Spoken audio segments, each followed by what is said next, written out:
Welcome to CMA TV. We're here in Stamford at CMA Shipping, the largest trade show in North America for the shipping industry.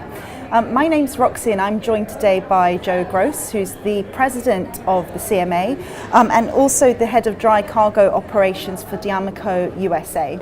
Thank you for joining us today, Joe. Thanks for having me. So the biggest concern in the shipping industry at the moment is the 2020 regulations, which are coming into effect very soon. What do you think the industry needs to do to make sure they're fully prepared for that come January?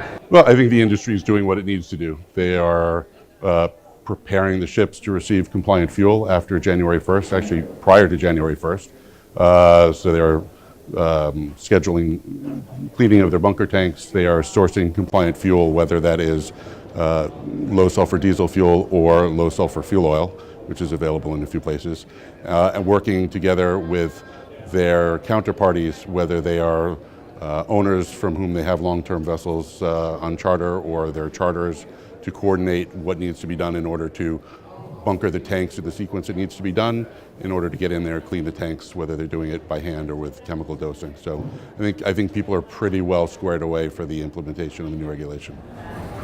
And do you foresee there being any bottlenecks, or do you think there's even any opportunities with the climate change rules for ship owners to see this as a positive thing? I think there's certainly a positive view in the sense of corporate social responsibility. I think as an industry, the issue of emissions has been presented to us. We got together as an industry. We developed the regulatory framework going forward. We are embracing the time frame. And we recognize that there will be an initial cost involved, but at the same time, we recognize that we have an obligation to do what we need to do for the planet and for our children. In an economic sense, the regulation really is going to hit everybody in the same way. So the choices are either to install a scrubber and continue to use fuel oil, where the ship sort of becomes a part of the refining process, to remove that last bit of sulfur, or to clean your tanks and use an ultra-low sulfur fuel that will be compliant with the regulation.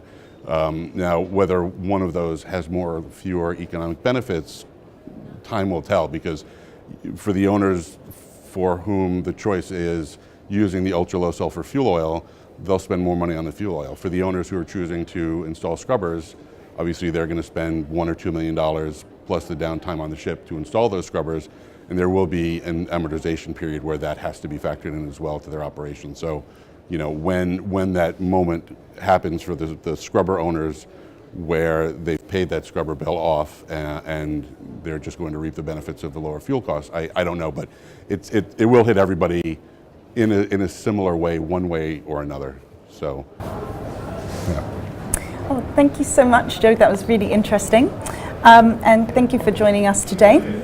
Thanks very much for having me, and look forward to seeing you and everybody around at CMA for the next few days. Thank you for watching CMA TV.